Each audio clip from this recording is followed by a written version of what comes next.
Welcome back, everyone. This is Dave with Corn Productions with my co-host Stacie. Here to talk about Extended Family, Season 1, Episode 12, The Consequences of Being Irish, the penultimate episode before the finale. The episode's description reads as follows. When Jim learns of Trey's St. Patrick's Day fundraiser plans, he offers his expertise in an effort to save Trey and the Celtics from embarrassment. The episode was written by Mike O'Malley and directed by James Widows. Before going any further, I'll tell you a couple of things. One, this is not a support-free podcast, so if you haven't watched the episode, I highly recommend you go and check it out, and then come back and give us a listen. Secondly, if you're listening to one of the platforms that this podcast is now available on, please subscribe. You can also head over to my YouTube channel, Corn Productions, where additional content can be discovered. If you're already on my YouTube channel, please like, share, and comment, as well as subscribing to our channel. All right, Stacie, I actually have a shout-out this week. Oh, all right. Yes, we have a comment from, and I'm sorry if I'm not getting this quite right, Mina Frigastad. She's a new subscriber from Saskatchewan. Did I just say that right? Maybe. I think I was pretty close, if not. All right. Well, she was recently looking through our content of this series that she herself watches, and she really enjoys it. So there's that. Yay. She also asked a question. Okay. Yeah, she wanted to know what Jim did for a job. I have that very question. Yes. After 12 episodes, we still don't know. Right. Yeah. We know what everyone else does. You know, we know what Trey does. We know what Julia does. We know what Grandpa Bobby does. Mm-hmm. We don't know what Jim does. Yes. So we would like to know just as much as you do. It appears in this episode, you know, for this week, he's hired by the Celtics. Maybe that's going to be his job for now. That would be great if he had some permanent position working with them. But we have no idea what he does or how he can afford, you know, to pay his half of the nest plus his own residence that he pays for. Right. Yeah, some questions there that have yet to be answered. And, you know, support his father when he needs help. Oh, so she also answered a question of yours. She said, as a casual viewer, in regards to whether she likes the interview styles or not, she says she doesn't mind them as long as there's not a lot of them. And I think that's a pretty reasonable position to take. Yeah. And I don't think we had any interview style formats in this episode. No, not that I can think of. I don't think I made a specific note of that, but as I'm saying that, I don't think we did. Nope. I think so. It's interesting how it feels like they're pulling away from them, but then sometimes we still rely on it a bit, like in the last episode. All right, so Stacie, your thoughts on this week's episode? I really like this one. So this is our St. Patrick's Day themed episode, airing just a couple days late in the calendar. I had a lot of fun with it. I thought that it was great. They really, I feel like we're pushing this one promotionally. We got some big guest stars in this one. We have Joel Murray playing Danny Walsh, Caroline Ray as Lana Telesoup, and Paul Pierce appearing as himself. Yes. So some big names. I feel like they were really kind of pushing to go all in on this. I think it would have been cool if we got to see some of the VR stuff. Oh, I absolutely would. So I was actually curious because this is not a finished copy of this episode. Right. This was another rough cut that we got, but no, I don't think they're gonna. They're not gonna give us. I mean, they could, because I really want to see it. Yeah. So anybody listening who doesn't already know, we record this before the episode airs. We do get screeners. Our screeners are not finished air quality, and this one, for the second time now, seemed a little rougher than usual. We've got some green screen still. We've got some FX, cues on the screen, like they're going to be adding snow. There was no snow in the episode we watched, but in at least 3 different places it said add snow. So I'm assuming there's going to be snow in the episode when it airs. So you guys have seen something we have not. Right. Now that you're listening to us, I'm assuming you've watched the episode. If you haven't, why are you here? Right. But yeah, it's possible they could do that, but I don't think they're going to. I didn't see a spot where, that would have made sense. So in addition to laughing really hard at the scene, I really wanted to see that presentation. Like I was really hoping that we could eventually maybe even get a DVD copy of it, like on the the DVD release or something. Yeah, I mean that sounds a little ambitious for a NBC sitcom, maybe. But yeah, that would be fun. Yeah, or absolutely. Even as like a post-credit scene maybe at the end of the season or something.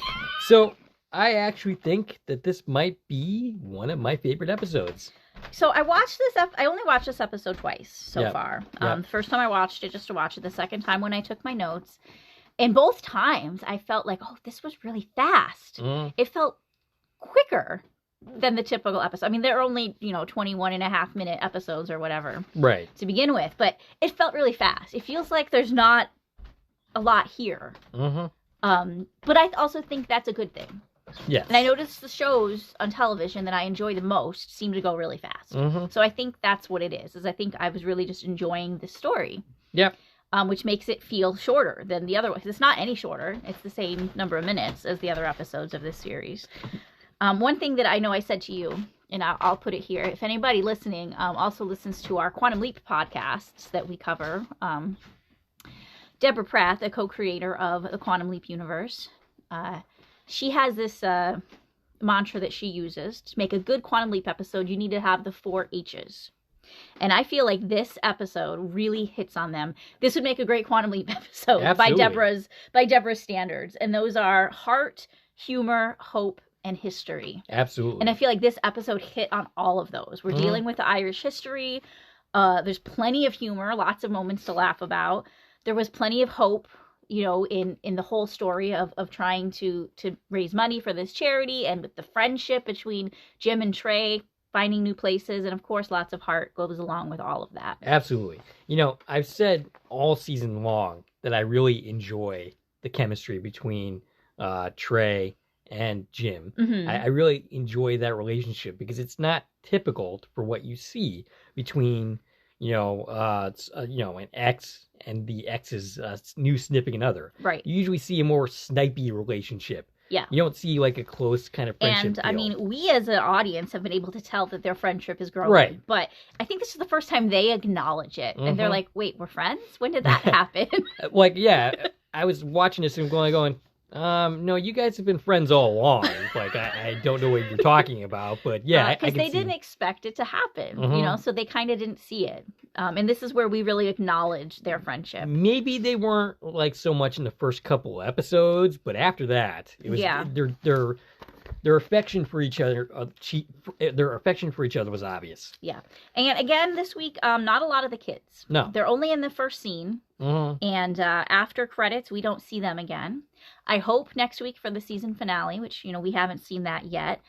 I hope that we get them featured a little more for the finale. Oh, so one more thing. Every moment with I always say Uncle Bobby. Every moment with Grandpa Bobby in this episode, pure gold. Yeah, I would have loved to have seen him more. Yeah. And for a while, I was like, why isn't he at the gala? But then it makes sense because he's at his bar at St. Patrick's Day. Yeah, when we regroup there at the end. So. But it's like every line he has is just pure gold in this episode. I love him in every episode. Grandpa Bobby is my favorite. And if we get a season 2, 100% we need him to be added to the main cast. Yeah, absolutely. All right, so any other further thoughts before diving into this thing? Let's jump into our scene by scene. Okay, so we start this episode off with Jim hanging up St. Patrick as the Kearneys prepare to celebrate. A portrait of St. Patrick, that is. He's not literally hanging somebody. Yeah, that would be really unfortunate. The portrait of St. Patrick as the Kearneys prepare to celebrate St. Patrick's Day.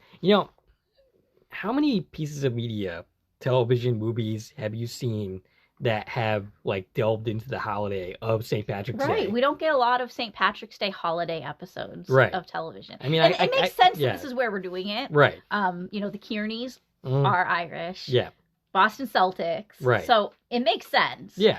But you're right. We don't see it very often. I can think of one movie, and it was basically featured in The Fugitive for a little bit at one point. They had a St. Patrick's Day scene.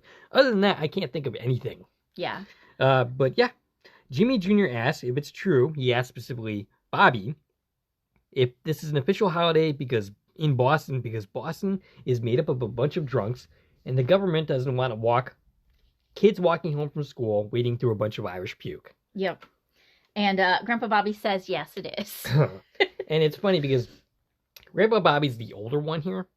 So you would figure he would be more in touch with his Irish ancestry and some of the problems that Jim has than Jim would be. And that's totally not the case. I just spilled some water on myself. But Bobby's a little more laid back, right? He doesn't necessarily feel the same traditionalism right. that we get from Jim. And it's kind of funny because that's so an maybe interesting role maybe reversal. it was Jim's mother that instilled this in him more than his father. I don't know. So, Jim tells the kids more about, like, he's trying to correct the history, and he also tells them how, as Irish kids, they have to expect lots of insults, especially on St. Patrick's Day.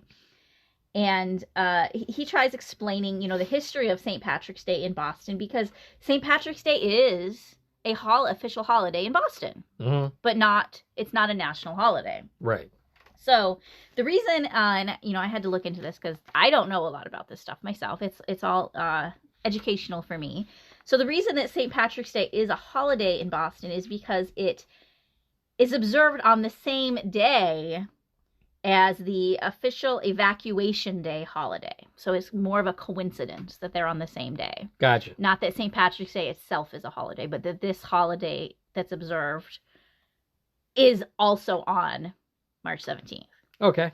And that would be the day that it's been a holiday since 1901, commemorating the day in 1776 that British troops ended the occupation of Boston. Gotcha. Which is what Jim was trying to explain, but I had to go look it up because I didn't understand his answer either. Well, I mean, generally speaking, that's a problem with Jim series-wide. Right. You just don't quite understand. He speaks too many words. I think that's the deal. He just speaks too much. I think if he simplified things, it'd be a little easier to understand what he's trying to say at the time. Trey comes back with Jimmy's book bag that he forgot in the car. Yeah, and this is our excuse for why, Trey's here when it's Jim's week. And Grace informs us that once their parents left Jimmy in the car himself. Not just his backpack, but Jimmy himself. Yeah, it sounds like something the Kearneys would do. Yeah, absolutely. Trey thinks St. Patrick looks like Gandalf from Lord of the Rings. And Jim is gung-ho about the day. It's very obvious. He's a little insulted by Trey comparing St. Patrick to Gandalf. And he also is going on and on about Trey calling it St. Patty's Day instead of...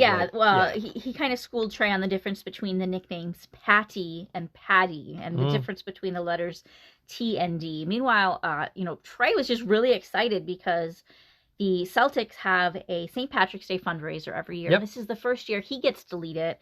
And he's telling Jim all of these great plans that they have for the fundraiser. But Jim doesn't seem very impressed by all of this, let's have green beer and whatever. Yeah, he seems to look more and more annoyed as Trey goes on.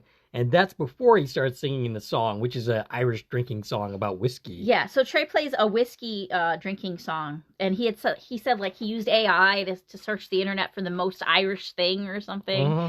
And Jim was insulted by this, but you can see right in this scene, and this is something I love, is you can tell Bobby is reacting to this song. You can tell right in the scene without any dialogue that Bobby's loving it. And of course that comes back later. Yep.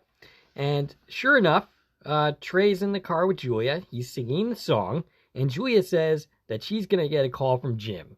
And sure enough, they meet in Bobby's bar, and Jim starts outlining his issues with Trey's plans. And Bobby doesn't seem to care a lick about any of the Irish stereotypes. And he goes by with a keg of beer, and he makes some comment that I totally missed, but it's playing into the stereotype. He clearly doesn't care. Yeah, he's taking advantage of the holiday because it's going to be good for his bar, right? Yeah, it's an sense. Irish bar.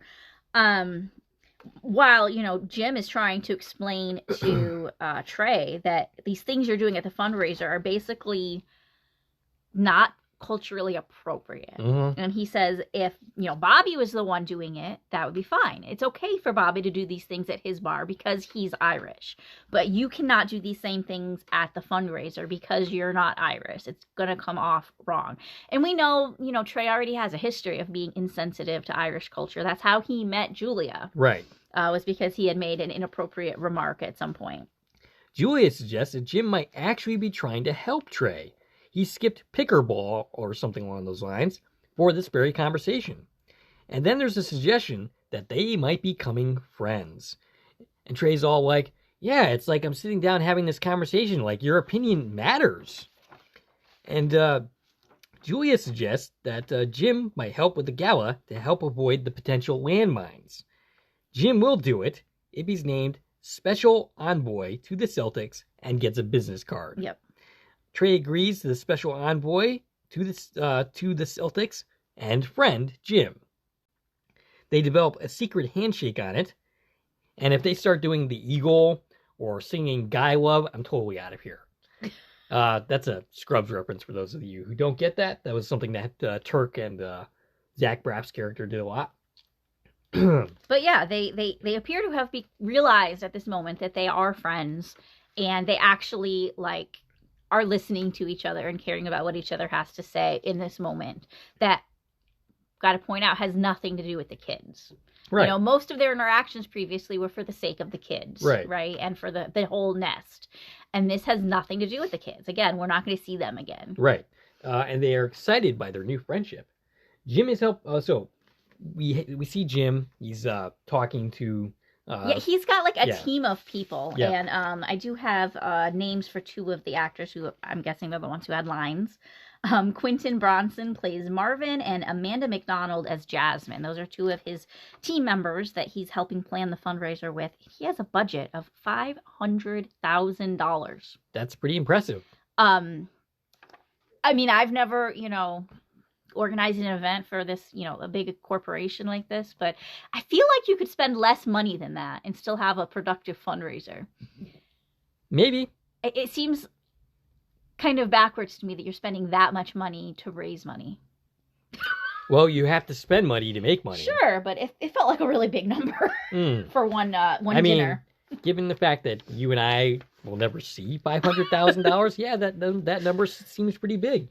So Trey worries. We cut to Trey, and he's with Julia on the way to the fundraiser. They're on the way to the fundraiser, so we skipped the whole week of planning. Right. It's now the day of the fundraiser, and Trey realizes that he gave Jim carte blanche. He has no idea what Jim did with $500,000. Mm-hmm. And he's kind of second-guessing that now, like, maybe I should have, been on top of him a little more. Right. And maybe I shouldn't have trusted him because I'm a little scared of what's going to happen when I open this elevator. But they open the door, and they find that Jim did an amazing job.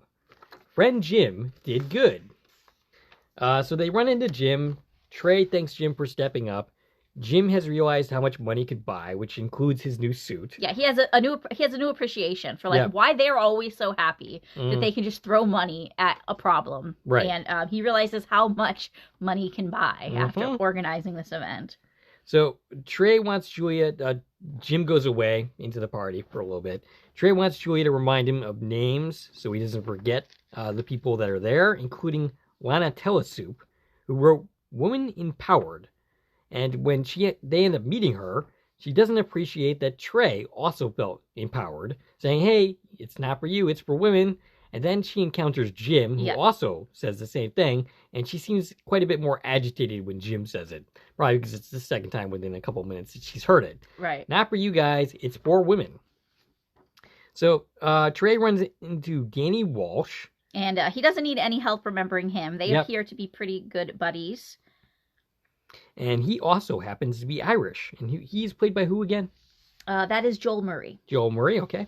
That's a famous actor. Okay. So, but somebody that is familiar to this someone. Yes. Anyway. So, we are in the main event. Trey is up there speaking. He points out Paul Pierce. And, we see him for a little bit. It's kind of fun to see him. And then he introduces them to Jim as friend and special envoy to the Celtics. At first he introduces him to the MC, but Jim's like, special envoy. Right. Remember, that's my role. Yep. So he tries again and includes the special envoy bit. And Jim speaks for the Celtics. Yes. Which is quite funny. Yep. I'm speaking for the Boston Celtics organization. Yes. Which, I mean, he is. He was hired by the Celtics to do this. But it's funny if you look back at where we were in the pilot. Yeah. Where Jim's the guy, like, stealing all the swag out of the box. Yep. To where we are now, that he's literally like representing the Celtics. It's kind of a great moment for Jim, I'm sure. Oh yeah, absolutely. And the speech he gives is pretty decent. He's speaking on behalf of the entire. Oh yeah, I already said that. Okay. So he suggests that a lot of people put on the Celtics screen without really knowing what it is to be Irish. And he points to virtual reality headsets that are on everybody's table. I'm wondering how much those cost. A good chunk of that budget, I'm sure. And, putting this presentation together, wondering how much that cost. Right. And yeah, so it starts off, benignly. Yeah, and this is a very long scene. This is a good chunk of our episode. Yes. Is watching the guests at this gala with VR headsets on while they are watching a virtual reality presentation. It's quite humorous. Like, there's a lot of physical humor happening during these scenes, where they're standing and they're sitting and I expected them to all just kind of bump into each other and start getting hurt, but that's not where it went. Yep. So yeah, the presentation begins. They're just going through the countryside of Ireland. He walks them through the beauty of Ireland, and everyone's really enjoying the experience. Of course, Jim takes it too far. Yep. It starts with things take a turn in 1649 when marauders landed because they answered to the Pope. Yeah, and this was the Cromwellian conquest. Yep. So it's Jim's whole thing here is I'm going to show you all the bad stuff that happened to Irish people in history. Yep, and then proceeds to go through all the horrifying historical events. Yeah, we visit the 1847 potato famine. Mm-hmm. And, if this wasn't too much already, which I'm pretty sure this was too much already, he then proceeds to display the horrors of being an Irish immigrant in America. And it's full of fires and death. People are drowning. The guests are literally swimming through the ocean. It's, again, a lot of physical comedy. Yeah. It's hard to talk about it without seeing it. I gotta ask, Jim, was there anything good about being Irish during this time, or was it all death and dismemberment and drowning and more death? He made it sound very, very bleak. Yes. So the crowd starts screaming, so they are now trapped in a fire. Eventually the crowd leaves the gala angry. Yeah, they've had too much. They take off their headsets and they leave. Paul Pierce cites it's the worst gala he's ever been to. Nice. So it appears Jim has failed. Right. At Bobby's bar, Bobby tries to cheer Jim up, and Jim feels like he let everyone down, including his new friend Trey. Trey finds him. Jim starts to apologize, but Trey wants to speak first. But Jim insists, and he keeps talking, and then eventually he says he's out of words, and then Trey starts to speak, and Jim once again starts to try to talk, and Trey's like, "Hey, you just said you were out of words." Like, oh, yeah, I know, but I rebounded. Yeah. So Trey ends up apologizing to Jim for not understanding Jim's message about what the Irish has been through prior to the VR stunt. So, throughout the episode, Jim had been trying to explain to him, it's not just about this drinking party. Right? There's history here, and there's oppression here. And Trey didn't get it until now. And he's like, I'm sorry. I get it now. I get what you were saying. But it didn't just move him. It also moved Danny Walsh. Yes. His night finished with him puking his guts out, which they say is good for the Irish stomach. Yeah, so Julia and Danny come and join them. And apparently he visited his grandparents, their grave, and apologized for what they went through, and that he took them for granted. And he was so moved by this presentation that he's donating $4 million. And when he hands the check over, he's like, Jim thinks he's being handed a restraining order from Paul Pierce. And that was kind of humorous. But nope, it's a check for $4 million, and according to Trey, that is the most the gala has ever managed to raise. Yeah, so it cost them $500,000, but they made $4 million, so that's a $3.5 million profit just from this one guest. They don't tell us if other people made donations, but I'm sure other people did as well. Right. It would have been nice if they gave us some kind of total. Right. Yep, that would have been nice. A band begins to play an Irish song. He asked Jim for his card. Oh, yes. Because Jim wanted the card as part of the agreement, and Trey was like, people don't use cards anymore. Well, Danny asked for his card, so that was a big moment. Now, somebody important has that card, right? Yes, it says Jim Kearney, special envoy to the Celtics. Mm-hmm. And, so the band begins to play a song, an Irish song. This is the song from the beginning of the episode that Trey was going to play at the gala. And Bobby's like, yeah, I love the song. So I looked up the band and hired them to come play at the bar. Yep. And everybody dances and is now enjoying the classic let's get drunk part of St. Patrick's Day. And Danny said he's paying for the drinks for the whole bar for the rest of the night. Pretty sweet which deal. Sounds like a big bill. Yep. I mean, He just handed a check over for $4 million. Yeah, he's got some money. I'm guessing that whatever the tab ends up being will be less than that. Yeah, but this would be a great chance for Bobby to upsell. Mm-hmm. Let's get these people really drunk tonight. Yes, let's do it. And that is where the episode ends. That is where the episode ends. Another great one. Mm. Again, like you said, Bobby was awesome in this. He was only in a few scenes, but he was great. And just seeing the friendship between Jim and Trey blossom as they realize that they're friends. Julia even had a pretty small role in this episode. Yeah. Saw very little of the kids. It was really about Jim and Trey. Yeah. And a newfound respect for each other, I think. Yeah, absolutely. And that's good to see. It's been fun watching them all season long. And very curious about where the finale is going to go. I know. I have no information. We have not been sent anything yet about the finale, which airs on Tuesday the 26th. I'm kind of curious if we're going to get a screener at all. We might not get a screener. Yeah. If we don't, we will not be coming out with our episode, obviously, until at a later date. Yes. But if we do get a screener, we will try and get it up right away when the episode airs. And I'm very excited to see where they end this season. Absolutely. And then we probably won't find out until upfronts in May if the show is renewed or canceled for season 2. Right. You know, at the beginning of this season, I was kind of like, this show's okay. But, you know, I've really grown to love this show as we've approached the end of the season. So I would really like to see it continue. Yeah, I think that they've done a great job as the season went on, kind of finding their footing. Yeah. And I feel like all of the characters have found their way. All of the actors, all 6 of them are pretty amazing. Yeah, absolutely. And I would love to see the show get a second season. Yeah. All right. Do we have anything else to say? That's all I've got for today. All right. We would like to hear from you. And as you saw, that if you make a comment, we will definitely shout you out. We would like to hear from you. Stacie can be reached at. I can reach on Twitter, X, Instagram, and Threads at TVN Coupon Talk. If you like this video and want to support the channel, there are a number of ways to do so. You can follow me on Twitter at Core Productions. You can join one of my Core Productions Facebook pages. You can buy something from the Core Productions store on Zazzle. You can buy me a coffee, which is a way to support content creators such as ourselves. You can join one of the Core Productions membership for 99 cents a month. That would be really a good way to support the channel. And of course, you can like, share, and comment on this video, as well as subscribing to our channel. This is Dave and Stacie from Core Productions, signing off.